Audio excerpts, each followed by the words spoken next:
ওমানের গুরুত্বপূর্ণ আদম থুমরাইত সড়কে চলাচলের ক্ষেত্রে বিশেষ সতর্কতা জারি করেছে রয়্যাল ওমান পুলিশ। বৈরী আবহাওয়ার কারণে এই সড়কে চালকদের দৃষ্টিসীমা ব্যাপকভাবে কমে গেছে। এমন পরিস্থিতিতে অনাকাঙ্ক্ষিত দুর্ঘটনা এড়াতে ওই পথে চলাচলকারী চালকদের সর্বোচ্চ সতর্কতা অবলম্বনের নির্দেশ দেওয়া হয়েছে। ওমান পুলিশের পক্ষ থেকে জানানো হয়েছে, সক্রিয় ও তীব্র বাতাসের প্রভাবে রাস্তার বিভিন্ন স্থানে বালি স্তূপ হয়ে যান চলাচলে বিঘ্ন ঘটাচ্ছে। বাতাসের তীব্রতায় সামনে জিনিস দেখার ক্ষেত্রেও মারাত্মকভাবে বাধাগ্রস্ত হচ্ছেন চালকেরা। তাই সবার নিরাপত্তা নিশ্চিতে চালকদের গাড়ির গতি কমিয়ে অত্যন্ত সাবধানে ওই নির্দিষ্ট এলাকাগুলো পার হওয়ার পরামর্শ দেওয়া হয়েছে। ওমানের আদম থেকে থুমরাইত পর্যন্ত বিস্তৃত এই দীর্ঘ মহাসড়কটি দেশের অন্যতম ব্যস্ত ও গুরুত্বপূর্ণ যোগাযোগ মাধ্যম হিসেবে পরিচিত। বিশেষ করে দক্ষিণাঞ্চলীয় শহর সালালাগামী পর্যটক এবং পণ্যবাহী ভারী যানবাহনগুলো নিয়মিত এই রুট ব্যবহার করে থাকে। চারপাশ উন্মুক্ত মরুভূমি হয়, এখানে প্রায়ই এমন তীব্র ধূলিঝড়ের সৃষ্টি হয় এবং রাস্তায় বালির আস্তরণ জমে যায়। যাত্রীদের নিরাপদ ভ্রমণ নিশ্চিত করতে এবং বড় কোনো দুর্ঘটনা এড়াতেই পুলিশের পক্ষ থেকে এবার সতর্কতা জারি করা হলো।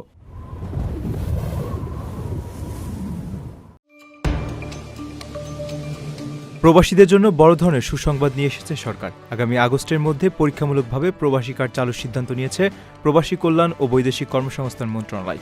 প্রথম ধাপে রাষ্ট্রায়ত্ত জনতা ব্যাংকের মাধ্যমে ডেবিট কার্ড হিসেবে এটি ইস্যু করা হবে।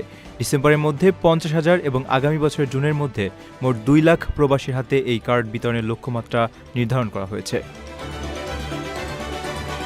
কার্ডটিতে আধুনিক ব্যাংকিং পেমেন্ট গেটওয়ে যুক্ত থাকবে, ফলে প্রবাসীরা যে দেশে আছেন সেখানকার মুদ্রায় এবং বাংলাদেশের টাকায় কেনাকাটা বা খরচ করতে পারবেন।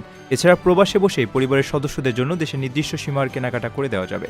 এছাড়া বিমানবন্দরে বিশেষ প্রোটোকল সেবা, এয়ারপোর্ট লাউঞ্জ ব্যবহার, উড়োজাহাজের টিকিট ও হোটেল ডিসকাউন্ট পাবেন কার্ডধারীরা। প্রাথমিক পর্যায়ে যাদের ইতিমধ্যে জনশক্তি কর্মসংস্থান ও প্রশিক্ষণ ব্যুরো বা বিএমইটি কার্ড আছে তাদেরকে অগ্রাধিকার দিয়ে নতুন রেজিস্ট্রেশনের মাধ্যমে প্রবাসী কার্ড দেওয়া হবে। যাদের বিএমইটি কার্ড আছে তাদের ক্ষেত্রে নতুন কোনো ফি নাও লাগতে পারে, তবে নতুনদের নিবন্ধনের জন্য নির্ধারিত সরকারি ফি প্রযোজ্য হতে পারে। বিশ্বের বিভিন্ন দেশে থাকা বাংলাদেশি দূতাবাসের মাধ্যমে এই কার্ড প্রবাসীদের কাছে পৌঁছে দেওয়া হবে।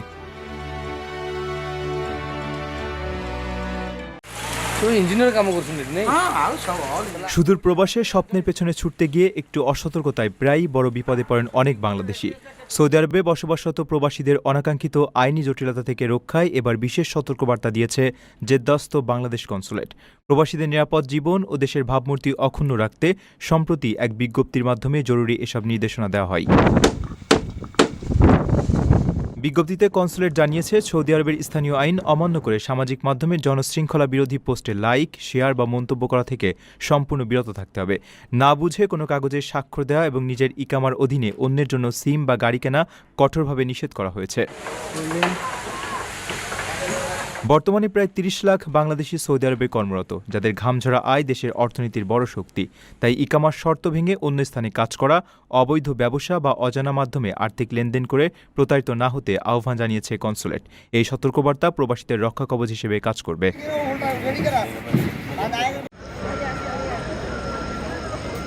ওমরা ভিসার মেয়াদ বাড়িয়ে 1 বছর করেছে সৌদি আরব। এই নতুন ভিসা ব্যবহার করে দর্শনার্থীরা 1 বছরে একাধিকবার সৌদি প্রবেশ করতে পারবেন এবং প্রতিবার টানা 90 দিন পর্যন্ত থাকতে পারবেন। দেশটির সরকারি বার্তা সংস্থা সৌদি প্রেস এজেন্সি সোমবার এই তথ্য জানিয়েছে। তবে প্রতিবার সৌদিতে প্রবেশের আগে ভিসাধারীদের সরকারি অনলাইন প্ল্যাটফর্ম নুসুক থেকে একটি প্যাকেজ কিনতে হবে। প্যাকেজের মেয়াদ ভিসার বাকি সময়ের চেয়ে বেশি হতে পারবে না। এছাড়া আসার আগে নুসুক অ্যাপের মাধ্যমে ওমরা অনুমতিপত্রও নিতে হবে। হজ মৌসুমে অর্থাৎ আরবি জিলকদ মাসের 1 তারিখ থেকে জিলহজ মাসের 13 তারিখ পর্যন্ত এই ভিসা অচল থাকবে। এ সময় ভিসাধারীরা সৌদিতে প্রবেশ করতে পারবেন না। এই পরিবর্তনের ফলে ওমরা পালনকারীদের জন্য সৌদি সফর অনেক সহজ ও নমনীয় হয়ে উঠবে বলে আশা করা হচ্ছে।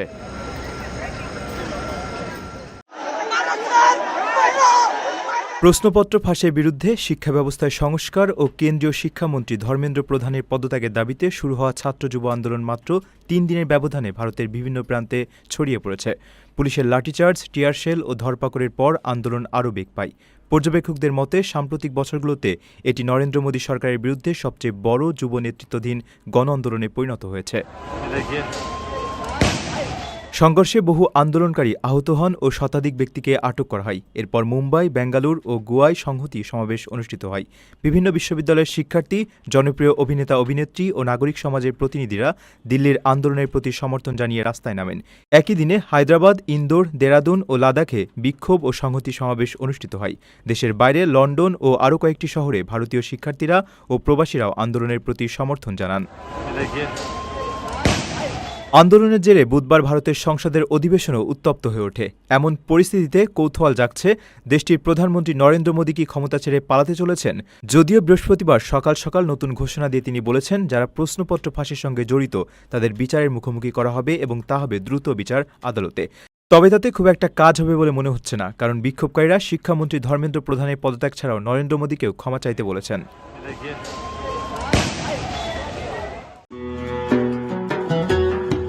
ওমানে প্রবাসী ও ব্যবসায়ীদের গুরুত্বপূর্ণ ডিজিটাল সেবা দেওয়া 4টি সানাত সার্ভিস সেন্টারের লাইসেন্স বাতিল করেছে দেশটির সরকার। দৈনন্দিন কার্যক্রমে নিয়ম ভঙ্গের অভিযোগে বাণিজ্য, শিল্প ও বিনিয়োগ উন্নয়ন মন্ত্রণালয় সম্প্রতি এই শাস্তিমূলক ব্যবস্থা নিয়েছে। গ্রাহকরা যেন সেবা নিতে গিয়ে কোনো ধরনের হয়রানির শিকার না হন, তা নিশ্চিত করতেই এই পদক্ষেপ। এর আগে একই কারণে আরও 6টি সেন্টারের কার্যক্রম বন্ধ করে দেওয়া হয়েছিল। নতুন করে বাতিল হওয়া কেন্দ্রগুলোর মধ্যে রয়েছে সোহারের বাহাজাত আল ফালাজ মডার্ন ট্রেডিং এবং সালালা দাওয়াই, সালালা প্রিন্টিং, নূর আল মদিনা ন্যাশনাল ট্রেডিং ও দুররাত প্রিজম ট্রেডিং।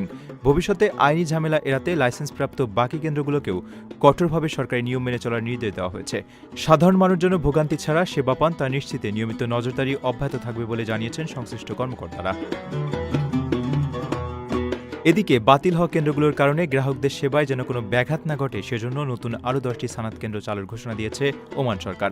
নতুন এই কেন্দ্রগুলো পরিচালনার সুযোগ পাবেন কেবল যোগ্য ওমানি নাগরিকরাই। বর্তমানে দেশটিতে 922টি সানাত সেন্টার চালু রয়েছে, যেখান থেকে প্রবাসীদের ভিসা নবায়ন ও সিভিল আইডিআর কাজসহ প্রায় 390 ধরনের ডিজিটাল সেবা দেওয়া হয়।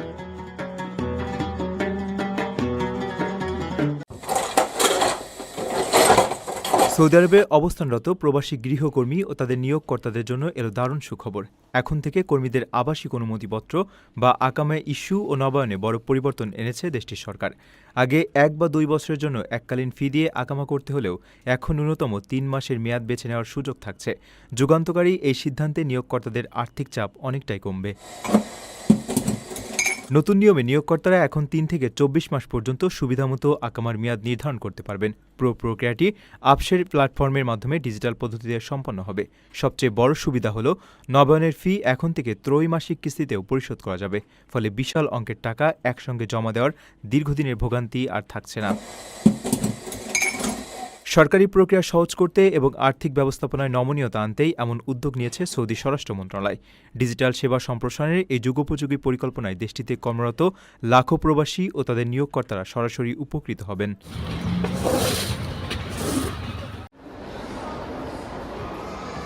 সৌদি আরবে 3 মাসব্যাপী বিশেষ ডিসকাউন্ট সিজন ঘোষণা করেছে দেশটির বাণিজ্য মন্ত্রণালয়। আগামী 1 আগস্ট থেকে শুরু হয়ে এই বিশেষ মেগা ছাড় চলবে 31 আগস্ট পর্যন্ত। এ সময় বিভিন্ন বাণিজ্যিক প্রতিষ্ঠান ও অনলাইন স্টোরগুলো ক্রেতাদের জন্য তাদের পণ্যে আকর্ষণীয় প্রমোশনাল ছাড় দিতে পারবে। ব্যবসা বাণিজ্যকে আরও গতিশীল করতে এবং ভোক্তাদের সর্বোচ্চ সুবিধা নিশ্চিত করতেই এমন পদক্ষেপ নিয়েছে সৌদি কর্তৃপক্ষ। এই বিশেষ ছাড়ের মৌসুমের সবচেয়ে উল্লেখযোগ্য দিক হল এটি ব্যবসায়ীদের বার্ষিক নির্ধারিত ছাড়ের কোটাকে কোনোভাবে প্রভাবিত করবে না। দেশটিতে প্রচলিত নিয়ম অনুযায়ী একটি বাণিজ্যিক প্রতিষ্ঠান বছরের সর্বোচ্চ 90 দিন পর্যন্ত তাদের পণ্যে ছাড় দেওয়ার সুযোগ পায়। তবে নতুন ঘোষিত এই 3 মাসের বিশেষ ছাড়ের সময়কাল ওই বার্ষিক কোটা হিসেবে সম্পূর্ণ বাইরে থাকবে। আগ্রহী ব্যবসায়ীরা খুব সহজেই বাণিজ্য মন্ত্রণালয়ের ওয়েবসাইটের মাধ্যমে ইলেকট্রনিক পদ্ধতিতে এই ছাড়ের লাইসেন্সের জন্য আবেদন করতে পারবেন। অনুমোদন পাওয়ার পর লাইসেন্সটি প্রিন্ট করে ক্রেতাদের দেখার সুবিধার্থে প্রতিষ্ঠানে প্রদর্শন করতে হবে। সৌদি আরবের ফেডারেশন অব চেম্বার্স দেশের সব বেসরকারি ব্যবসা প্রতিষ্ঠানকে এই সুবর্ণ সুযোগ কাজে লাগানোর আহ্বান জানিয়েছে। তবে প্রচারণামূলক এই ছাড়ের ক্ষেত্রে সংশ্লিষ্ট সব ধরনের সরকারি নিয়মকানুন ও শর্তাবলী কঠোরভাবে মেনে চলার নির্দেশ দিয়েছে বাণিজ্য মন্ত্রণালয়। নিজের একটি স্বপ্নের ফ্ল্যাট এখন আর স্বপ্ন নয়। প্রবাসীর সিটিতে শুরু হয়েছে 6 বছর মেয়াদী সহজ কিস্তিতে ফ্ল্যাট কেনার দারুণ সুযোগ। এক ঠিকানায় আধুনিক জীবনযাপনের সব সুবিধা, নিরাপদ, পরিকল্পিত ও বিদেশের মতো স্মার্ট পরিবেশ। আজই বুকিং করুন আপনার পছন্দের ফ্ল্যাট আর গড়ে তুলুন নিজের স্থায়ী ঠিকানা। বিস্তারিত জানতে কল করুন স্ক্রিনে দেওয়া নাম্বারে।